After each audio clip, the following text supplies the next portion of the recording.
વાલા ભાઈઓ તથા બહેનો, નિરાશા કે ઉદાસી જીવન એ દરેકના જીવનનો ભાગ બની ગયો છે.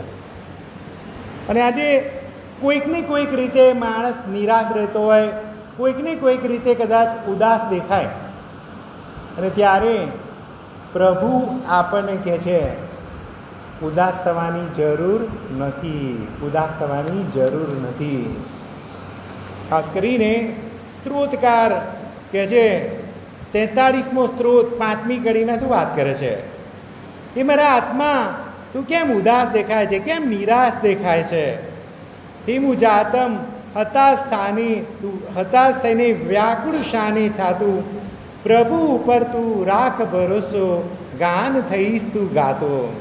જે સ્ત્રોતકાર કહે છે ઉદાસ થઈને તું કેમ ફરે છે, નિરાશ થઈને કેમ ફરે છે, પ્રભુ પર તું રાખ ભરોસો, પ્રભુ તને ગીત ગાતો કરી દેશે. અને આજે એ સંદેશ તમારા અને મારા માટે દરેકના જીવનમાં આજે પ્રભુ એ સંદેશ આપી રહ્યો છે. કેમ કે નિરાશા એ દરેકે દરેક કોઈક ને કોઈક બાબતે બીજાનું જોઈને નિરાશા, કદાચ બીજાની સાથે સરખામણી કરીને નિરાશા, બીજાઓ કદાચ આપણાથી આગળ જાય તો આપણને નિરાશા, આ બધી બાબતોમાં.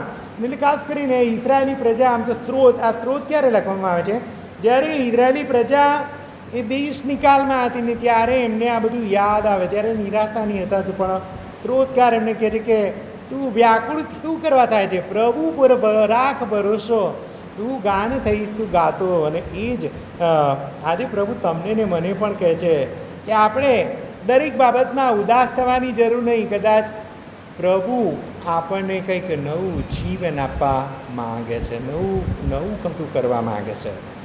અને એટલે આપણે કોનામાં શ્રદ્ધા રાખીએ છીએ તો કહે છે ઇમ્માનુએલ. અને ઇમ્માનુએલ એટલે કે ઈશ્વર આપણી સાથે છે. પ્રભુ રોટીના રૂપમાં સાક્ષાત રીતે હમણાં જ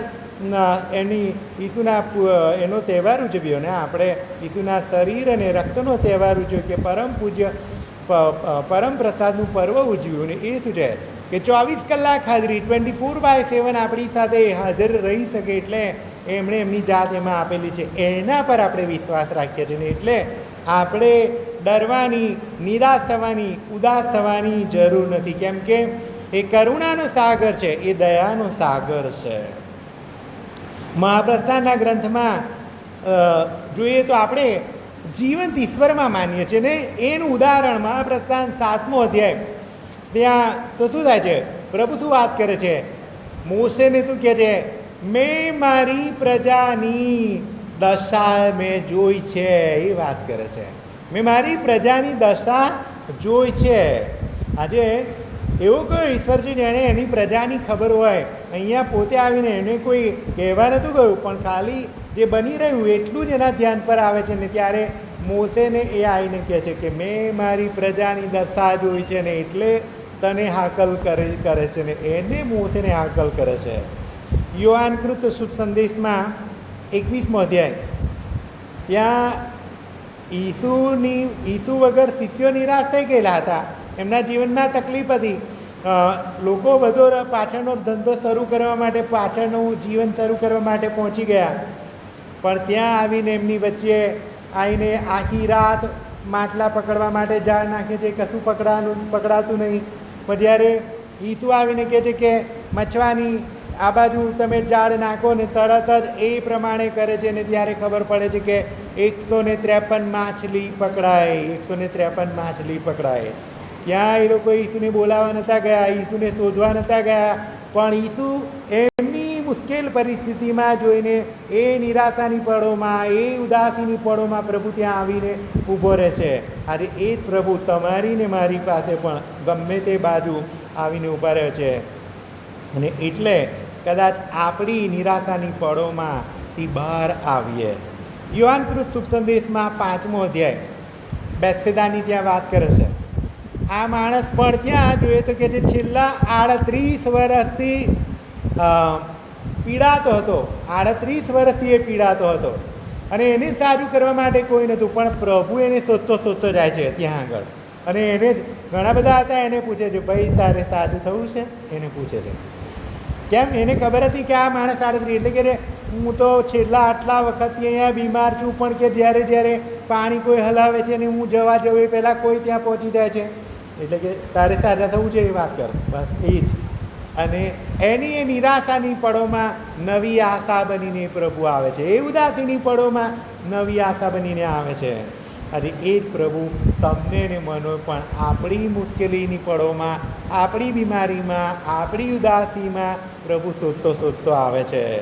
અને એ જ આજે તમને ને મને આપણા જીવનમાં આપણને નવી આશા માટે આવે છે.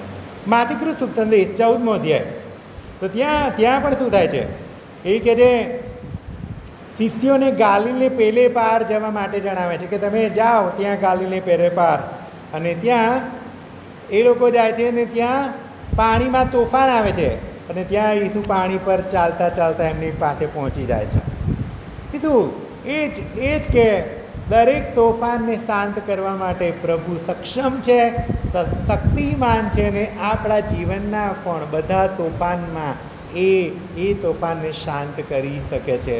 આજે પ્રભુ એ જ પ્રભુ પરિવાર વારંવાર એ જ વાત કરું છું કે આપણા જીવનની ઉદાસી પળોમાં, આપણા જીવનની નિરાશાની પળોમાં પ્રભુ આપણને પણ નવી આશા આપે છે. નાઈન નગરમાં લુકૃત શુભ સંદેશમાં 7મો અધ્યાય, અને પેલી વિધવાનો દીકરો ત્યાં લાશ લઈને બધા જતા હતા, અને ત્યાં લાશ લઈને જતા હતા, ત્યાં આગળ પ્રભુ ઈસુ ત્યાં પહોંચે છે લાશ લઈને, અને પ્રભુ એમને ઊભા રાખે છે, ભાઈ ઊભા રહો.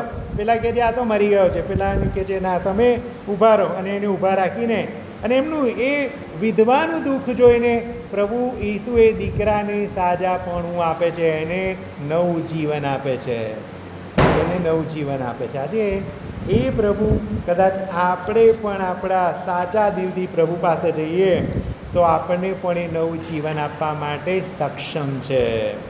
સ્ત્રોતકાર એટલે જ કહે છે કે પ્રભુ પર ભરોસો રાખો, પ્રભુ પર ભરોસો રાખો. સ્ત્રોત નંબર 121માં શું વાત કરે છે? મેં મારી આંખો પર્વત પર ઉઠાવું છું, ત્યાંથી જ મને સહાય મળશે. પર્વત પર ઉઠાવવાની આંખો એટલે શું છે? પ્રભુ ઉપર વાસ કરે છે, એના પર મારી આંખો ઠેરવેલી રાખું તો મને પણ ત્યાં એની કૃપાનો અનુભવ થાય. લુકૃત શુભ સંદેશમાં 18મો અધ્યાયમાં ત્યાં પણ એ છે કે નિત્ય પ્રાર્થના થવી જોઈએ, નિત્ય પ્રાર્થના થવી જોઈએ. ને તો ચોક્કસ નિત્ય પ્રાર્થના થતી હોય તો પ્રભુ આપણી નિરાશામાં પણ આશા બનીને આવી શકે છે. અને લુકૃત શુભ સંદેશમાં 18મો અધ્યાય 6થી અને 8મી કડીની અંદર શું કહે છે? પોતાના પસંદ કરેલા લોકોનું પ્રભુ નહીં સાંભળે એવું વાત કરે છે. અને એટલે પ્રભુ સાંભળવા તૈયાર છે, પણ આપણે એની પસંદગીની લિમિટમાં રહેવું પડે, તો ચોક્કસ પ્રભુ આપણી પ્રાર્થનાઓ પણ સાંભળશે અને આપણી પણ બધી જ પ્રાર્થનાઓને આશીર્વાદ કરે, એમાં ઢીલ નહીં કરે. ઉપદેશ માળામાં 38મો અધ્યાય, તો એ શું કહે છે? તો એ કહે છે વધારે શોક પાડવાની જરૂર નહીં, વધારે ઉદાસ થવાની જરૂર નહીં, વધારે મૌન કરવાની જરૂર નહીં. કેમ? એ કહે છે શોક મૃત્યુનું કારણ બને છે, એટલે બહુ ઉદાસ રહેવાની જરૂર નહીં. બહુ શોક મનની શક્તિને ઘટાડી દે છે. અને એટલે આગળ શું વાત કરે છે? પ્રભુમાં આનંદ કરો.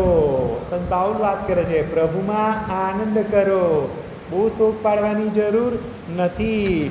માતા મરિયમ શું કહે છે? માતા મરિયમ મારું અંતર પ્રભુનો મહિમા ગાય છે બધી જ પરિસ્થિતિમાં. અને એ આપણા જીવનનું પણ ધ્યેય હોવું જોઈએ. બધી પરિસ્થિતિમાં મારા જીવનમાં પણ એ જ હોવું જોઈએ કે હું પણ મારું અંતર પ્રભુનો મહિમા ગાય છે દરેક પરિસ્થિતિની અંદર. અને એમ કેમ કે યોબના જીવનમાં પણ ઘણી બધી તકલીફો આવે છે. થોડું ફાસ્ટ જાઉં છું કેમ કે સમયના લીધે. યોબના જીવનમાં ઘણી તકલીફો આવે ત્યારે શું કહે છે? એ કેટલી કહે છે? નગ્ન મારા મમ્મીના એમાંથી આવ્યો ને નગ્ન જવાનો છું. પ્રભુએ આપ્યું ને પ્રભુએ લઈ લીધું. ઉદાસ રહેવાની જરૂર નથી, ઉદાસ રહેવાની જરૂર નથી. અને એટલે પરિવાર યાદ કરાવું છું. થેસલોનિકાના ગ્રંથમાં 5મો અધ્યાય 16મી કડી શું કહે છે? આનંદમાં રહો, આનંદમાં રહો, બધી જ પરિસ્થિતિમાં આનંદમાં રહો. બધી પરિસ્થિતિમાં આનંદમાં રહો. એટલે પ્રભુને કહીએ, પ્રભુ મને આ નવી તાજગી, નવી તંદુરસ્તી, નવી સ્ફૂર્તિ ભરી દે, મારા જીવનને પ્રભુ તું નવું કરી દે. એ માટે ખાસ પ્રભુ પાસે કૃપા માગીએ, આરાધનામાં પ્રભુને કહીએ, પ્રાર્થના કરીએ.